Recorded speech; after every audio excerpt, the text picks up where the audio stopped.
How a Romance Novel Saved the Galaxy by Ariana Deralte. Chapter 23. John Antilles 3. John Antilles knows he answered some questions about his preferences on autopilot. He was pretty sure they'd even been honest answers, such as his lack of preference for his partner's gender. But the truth of the matter is, the moment they had given him an opening, he had jumped off the table he had been seated at and used the force to push himself into a run the Mandalorians would be hard-pressed to keep up with without a speeder. Force! He did his best to just be your average Jedi, following the will of the Force. He'd never taken a Padawan, but that was only because he knew the Jedi Council would disapprove, considering his unorthodox education under the Dark Woman. He'd been to the temple on Coruscant a total of 2 times in his life, but he did send them reports when he remembered and or had the opportunity. He wondered what would happen if he reported his situation with the Mandalorians to the council. He snorted. Well, first, they'd probably be shocked to find he was alive again. It wasn't his fault that they took every report of his death seriously. Some of them weren't even of his death. He had a very common name. Second, Yoda would probably tease him for being in such a situation. If only he had a way to get his Mandalorian admirers to turn their attention elsewhere. Like at Yoda! He knew they loved children. Perhaps he could contact Master Faye and see if she still had copies of Yoda's baby pictures. She had shown him the hollows once, and Yoda had been a disgustingly cute toddler. That would probably distract them. He'd just need to meditate and remember her calm code. Osan was getting a little sick of his elites hang up on the jitty John Antilles. His younger vote had used actual credits to print out a giant cooking poster of the Jedi to cover one wall of a room. His boar had participated in that ridiculous battle for the right to court him, and his Bavildu, who had no interest in romance or sex, was having way too much fun fanning the flames of their interest. There were at least 10 flimsy printouts of Antilles' face hidden in compartments and pinned to the weirdest spots in the ship at the moment. He swore the only members of this elite being sensible were his Bavildu's ade. It was pretty sure that was only because one was already in a committed relationship and the other preferred women. But at least they weren't bombarding him on all sides with hollows and vids of John Antilles. If he saw that cock and glove fight one more time, he was going to scream! Or sabotage their holoprojectors! He was on watch when he saw movement near the ship's ramp. A group of the locals were at its base. The Gotals looked childlike with their short height, but also rather protected with their skin of what looked like rock. Osan was unclear if they were a silica-based being, or if their hides had just developed to be tougher than whatever they faced living below the surface of the planet. The Gotals had banded together to send an emissary to one of the planet's few spaceports to request some mercenaries remove a group of smugglers who had set up a hideout on their land. The request had sat unclaimed for some time until Osan's Bavildu stumbled across it. No one had taken it because the Gothals hadn't offered any credits for the job, but it turns out they were paying in precious materials they mined from underground. Their elite was making twice what they would have charged. Osan headed to the ramp. Their craggy faces lit up when they saw him. One of them stomped hard on the ground, and more Gothals emerged from the underbrush, dragging what appeared to be a dead body covered in muddy brown rags. Osan surveyed the perimeter once before his medic training overrode his common sense, and he rushed to check. They were warm to the touch and human, or near human, judging by what little he could see of them under the pile of rags they called clothes. He checked for a pulse. It was very slow, but steady. "Help me get them into the ship?" he asked the Gothals around him. Fortunately, one of them seemed to understand standard. He made an effort to support their neck, though the dragging they had already been through had probably ruined anything he could do on that issue. The being was heavy. Not only were their clothes sodden with mud, but the Gothals had tied tiny bags of rocks or something to them. Osan wasn't going to ask. He made the final heave of the being onto his exam table. The Gothals all patted him on the thigh in a pattern that he guessed meant thanks before filing out. He set to work stripping or cutting off their clothes and cleansing the worst of the mud from their skin. It took several passes, since the mud was caked on in various dried layers. The man's Osam was pretty sure they were biologically male at this point, but would ask when they woke up if that's how they identified. Face was craggy in the extreme, with the mud embedded in jagged lines across it. Wait, there was something familiar about those lines. He scrubbed harder, revealing the white of scar tissue underneath. Isaac! He glared at the printout of John Antilles' face, his Babadook had taped to the cabinet, which contained the contraception and other sexual supplies. Osan insisted his elite grab them for themselves, so he didn't have to talk to them about anything. Then he glared at the origin of said face, somehow laid out in his medbay. Osan had read The Mandalorian's Dilemma, of course, but unlike his elite, his fantasies had instead been to run into a Jedi healer in their travels. They'd bond over complaining about how awful Jedi and Mandalorians were as patients. There hadn't been an example in the book, but Osan was sure the Jedi was just as bad as Mandalorians. There were too many cultural similarities not to be. Their conversation and relationship would grow from there. He sighed, then got back to work. Antilles didn't even flinch when he stripped him to his underwear. The man was underweight, judging by the ribs he could see. Finally, on his back, perilously close to his spine, Osan found the problem. It showed signs of healing, but there was a massive, multicolored puncture wound there. Osan cleaned the wound and took a blood sample, hoping that if Antilles was poisoned, it was something common enough that he could synthesize an antidote. He had just finished taping a huge Bacta patch over the wound when the Jedi stirred. Said Antilles. One hand came out to pat the pillow his head rested on. You're on our ship in our medbay, said Osan helpfully. There's a puncture wound on your back. Do you know if you've been poisoned?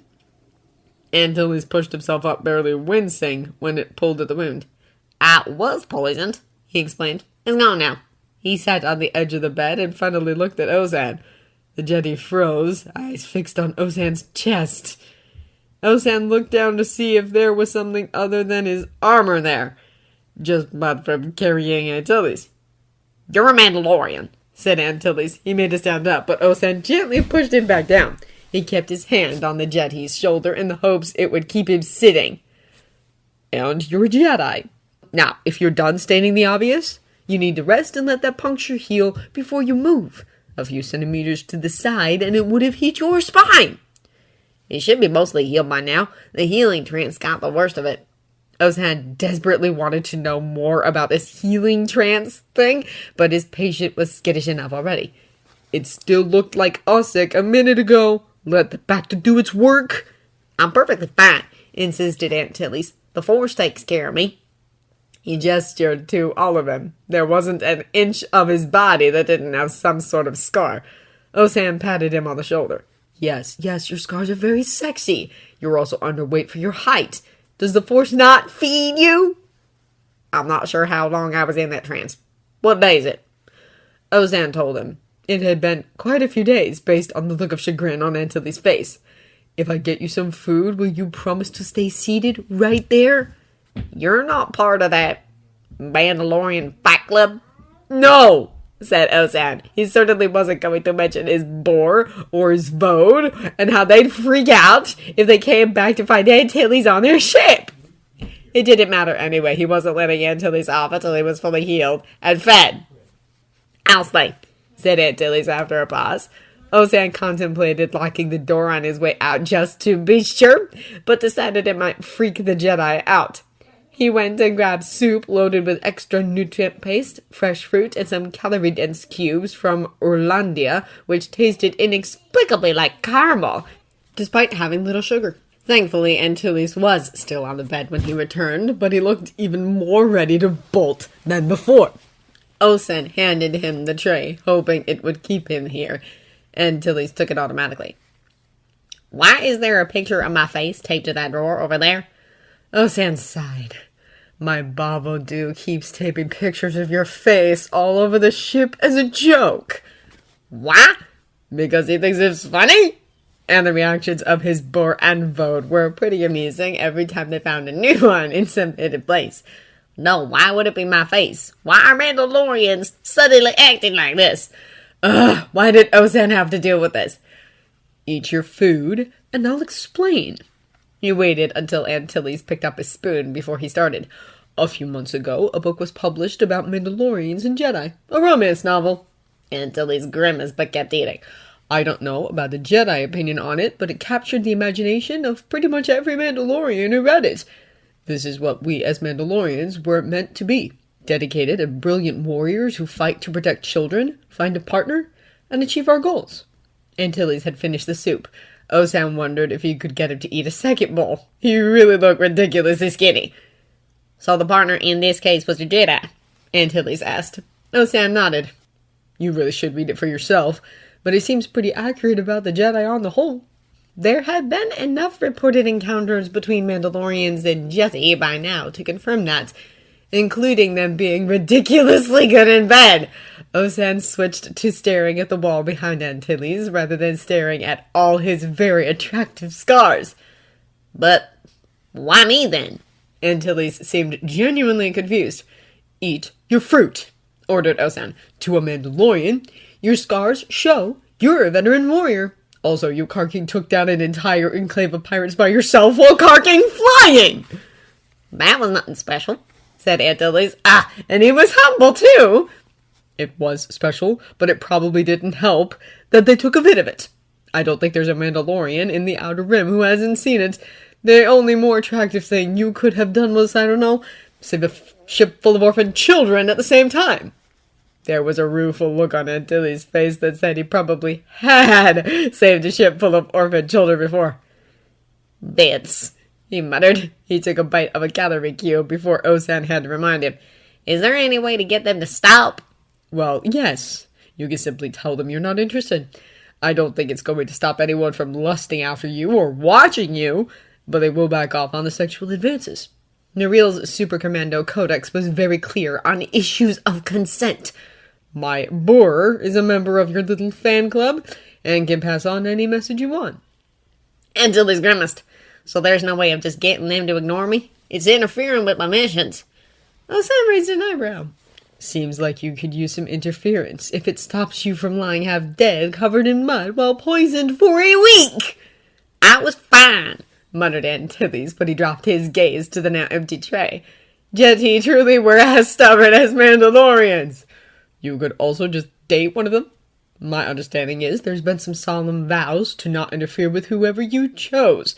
Then you'd only be followed around by a single Mandalorian. And someone would be watching his back since the Jedi clearly needed it. I need to meditate, said Antilles, sounding a little desperate. Yes, the book said that was good for Jedi mental health. Of course. It would also keep the Jedi still while he healed, so Osam was all for it. He took the tray and turned the heat up in the room since Antilles looked a little cold. Take your time. I'll see that you're not disturbed. He'd do that by not telling anyone the Jedi was here if his elite got back before Antilles was done. He went back to the cockpit to continue his watch, trying not to let his thoughts stray to the Jedi on their ship. Hyam's idea was for them to strip their prisoner and the dead of their armor and hopefully find enough pieces so they could both pass as these star insignia Mandalorians, then approach the base, which was hopefully in the direction they get the tanking from, and infiltrate it to find Kiri. The Red thought the idea was rather scandalous. Stealing or wearing another Mandalorian's armor just wasn't done. Now, disguising your armor to look like someone else's was a different matter. But they couldn't decide if it was better or worse that it was a non-Mandalorian and a Jedi at that who wanted to do such a sacrilegious thing. Still, this was a better thing than his Shade becoming a Darjeti and not caring about him or their ad. No, Red nodded towards the prisoner. You knock him out and get his armor off. I'll go collect the rest.